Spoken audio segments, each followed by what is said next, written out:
Hi girls, this is Miss Gaska. This is part 3 in my video for 7th grade week 1 activity 4.2. So we've just finished reading Langston Hughes' poem, and we also read Robert Frost's poem. So now we're going to read Haiku by Jose Juan Tablada, translated by Samuel Beckett. And you guys will remember that a haiku is a 3-lined poem where each line has a certain number of syllables. The first line has 5 syllables, the second line has 7 syllables, and the third line again has 5 syllables, adding together to a total of 17 syllables altogether. All right? So this poem titled Haiku, we can expect to see those type of structures within this poem. The brilliant moon, one more thing. Don't forget, while we're reading this, you're looking for images to underline, unfamiliar words to circle, and you're looking for the occurrence of these few things. 1, you're looking for rhyme. You're looking for alliteration. You're looking for assonance, and you're looking for consonants, okay? So if you don't remember what those things are, rhyme is when 2 words sound similar at the end of the word, such as cartoon and baboon has the same ending sound, so it creates a somewhat of a rhyme. An easier one would be like cat, hat, fat, that. For alliteration, that's when you have words that are next to each other or near each other that start with the same consonant sound, such as the boy with the big basketball, or she sells seashells by the seashore. That one's kind of hard to say. Peter Piper picked a peck of pickled peppers. Those kind of things, despite being tongue twisters, they're also alliteration because they all start with the same consonant sound at the beginnings of the words. In assonance, that's when you're repeating the vowel sound in the middle of the word, such as Ashley Gaska. So you have a at the beginning of Ashley, and you have a in the middle of Gaska. So that's an example of assonance. Then you have consonants, which is when when you see repetition of the consonant sounds within the words themselves, like the chicken clucked. There you have the k in chicken, and you have the k in clucked. So you have that repetition of that consonant sound. So now that you have been refreshed on what we're looking for in this poem, let's go ahead and read it. The brilliant moon, working through its web, keeps the spider awake. See the black night, the cloud a shell, the moon a pearl. Tender willow, almost gold, almost amber, almost light. Although he never stirs from home, like the tortoise, like a load of furniture, jolts down the path. The garden is thick with dry leaves. On the trees I never saw so many green in spring. So, that was the poem Haiku. So remember to do those markings, and then we'll move on to the next one. So, going forward, it happened in Montgomery for Rosa Parks. So usually when you see it says for somebody, that means it's dedicated to that person, okay? So this poem was written dedicated to Miss Rosa Parks. Then he slammed on the brakes, turned around and grumbled. But she was tired that day.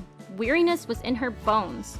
And so the things she's done yesterday and yesteryear, on her work days, church days, nothing to do, I'll go and visit Sister Annie days, she felt she'd never do again. And he growled once more, so she said, "No, sir, I'm staying right here." And he gruffly grabbed her, pulled and pushed her, then sharply shoved her through the doors. The news slushed through the littered streets, slipped into the crowded churches, slimmered onto the unmagnolied side of town. While the men talked and talked and talked.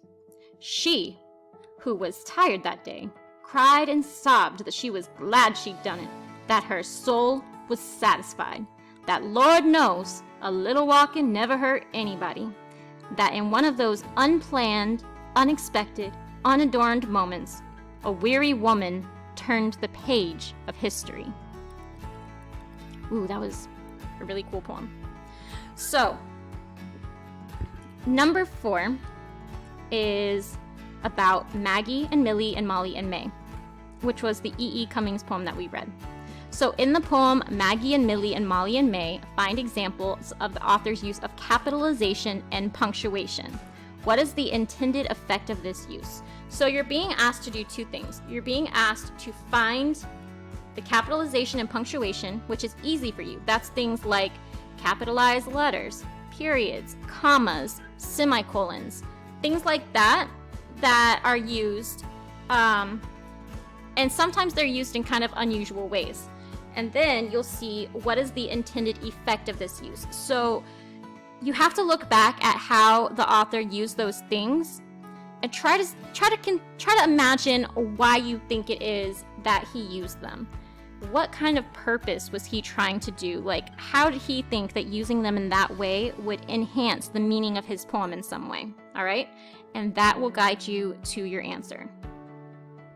Now, the second one, or 5th one, I should say, says summarize each couplet of the poem. All right, in case you don't know what couplet means, think about the word couple. All right? A couple is 2 people. So a couplet is 2 lines. So every 2 lines it wants you to summarize, meaning, just say in your own words what happened in those 2 lines. The last line says, it's always ourselves we find in the sea. What do the items that the girls find tell us about the girls themselves? So you're asked to do 2 things. You're asked to summarize each couplet of the poem, and you're asked to analyze how the items that the girls find in the poem tell us about the girls, okay? So once you do those 2 things, then you will move on to the next question, which is about Mother to Son from Langston Hughes. It says, find examples of Hughes' use of commas and dashes in this poem. What is the intended effect of each piece of punctuation? So when you go back and look through this poem, try to figure out what kind of message the author is trying to tell the reader, and how does that use of commas and dashes, how does that create that message? How does that add to the tone? How does that add to the poem in some type of way? Why did the author choose to use those particular punctuation marks in this poem instead of, say, a period or another type of punctuation mark? If you think about those questions, you'll figure out what the intended effect of each piece of punctuation is. Then, number 7, it says, in both the first and last couplets of this poem, the narrator says, life for me ain't been no crystal stair.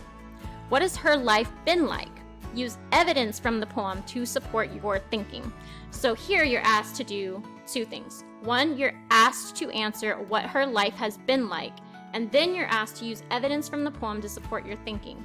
Remember the example I gave you in that first question in the first video about how to use quotes and cite those quotes. That's what it's asking you to do here in order to answer what has her life been like, okay? Always aspire to do that. Always try to use quotes with citations, all right? Number 8, in the first 2 haiku, how do the author's words help develop sensory images? Provide specific examples. So this is for the poem Haiku, and you're trying to figure out how the author's words help develop sensory images. That means images that particularly invoke your senses in some way. They make you imagine a smell, they make you imagine a sound, they make you imagine a vision, they make you imagine a touch. Things that have to do with your 5 senses and things that create those images for you, that's what you're looking for here. You're supposed to provide specific examples from the poem. Number 9, how does Jose Juan Tablada use punctuation for effect in his haiku? So this is a similar question that you've already been asked, which is, look at the way that this poet uses punctuation or even doesn't use punctuation, and then how does that shape the meaning or the feeling or anything like that of the poem? So how does it affect the poem in general? All right. Number 10 refers to it happened in Montgomery. So for number 10, it says, Phil Petrie uses the dash throughout his poem. Petrie also uses informal language such as stayin' and walkin'. What is the intended effect of this punctuation and diction? So once again, it's asking you to analyze why the author chose to use the dash and also why he chose to drop the G off of those words. So when it's asking about diction, this word is something you need to know. And all that means is word choice. I'm going to put a note over here on the side.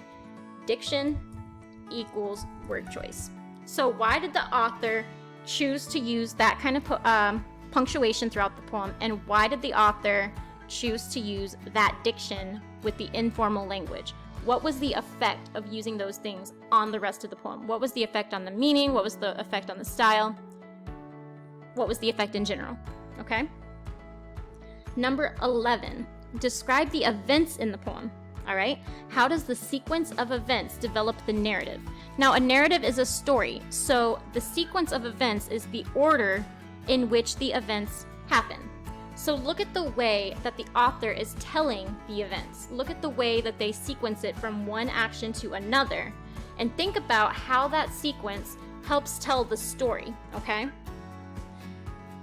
Let's keep going. Almost at the end. So here it says your teacher will assign your group to read out loud, blah, blah, blah. Like I said, we're not going to do this because we're not with the class, obviously. So this part is where we will pick back up. Check your understanding. Select a poem or set of poems you listened to and explain how listening to the oral interpretation affected your understanding of the ideas and emotions in the poem. Be sure to use precise language to explain your response. Now, when you answer this question, you are free to answer it over here in the My Notes section, okay? Do not adjust the font size. Use the correct font size that it comes with. You do not need to change it. I will be able to see it just fine. My eyes are fine. I haven't gone blind yet. So continue to use that size that the program is already fixed at. So you're going to be explaining how listening to me reading those poems to you in these lessons changed your understanding of the ideas and emotions in the poem, okay? Then last but not least, writing to source. Select 2 poems and compare and contrast the writer's use of language, such as vocabulary, diction, and punctuation, and of poetic musical devices. Those are the 4 things we mentioned, the alliteration, so on and so forth. What effect do the poets achieve through their language choices? Be sure to 1. Start with a topic sentence that explains the effect of the poem's language and poetic musical devices. 2. Use examples of specific language from each of the poem. And 3. Use specific literary terminology you have learned in this activity. Now, this question, you've technically already answered it by answering the previous questions in this unit. But now you're putting it together into a paragraph format. And you could use this space underneath to type it. And I believe that's the end. Let me double check. Okay. So that's the end of activity 4.2. So once you're done typing up that paragraph, answering that question, and doing those things that it mentions, you'll be all done with 4.2. You can move on to 4.3. And voila! So thank you for watching. I hope this really helps you. Please let me know if you have any questions or need additional help with any of the activities or questions. I'm glad to help you anytime. Have a great day. Take care.